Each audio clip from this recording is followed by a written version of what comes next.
আবারও নতুনভাবে নতুন রূপে ফিরছে রূপা, অর্থাৎ অনুরাগেশার ছোট্ট রূপা।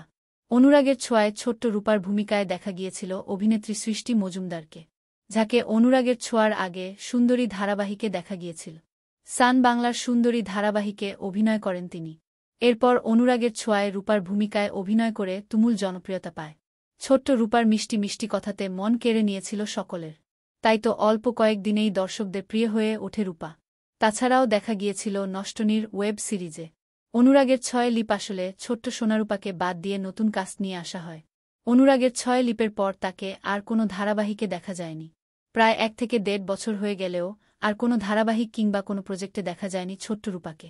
তবে এবার বেশ কয়েক মাস পর আবারও নতুন প্রজেক্টে ফিরতে চলেছে। জি বাংলার একটি জনপ্রিয় ধারাবাহিকে দেখা যাবে তাকে। তবে কোনো ধারাবাহিকে দেখা যাবে তা সঠিকভাবে বলা যাচ্ছে না। হতে পারে জি বাংলার আনন্দী ধারাবাহিকে দেখা যাবে তাকে। সৃষ্টি মজুমদারকে আপনাদের কেমন লাগে? তাকে জি বাংলার আনন্দী ধারাবাহিকে দেখার জন্য কতটা এক্সাইটেড? কমেন্টে জানাবেন। বাংলা বিনোদনের এই ধরনের সকল আপডেট সবার আগে পেতে চ্যানেলটি সাবস্ক্রাইব করে পাশে থাকা বেল আইকনটি বাজিয়ে দিন।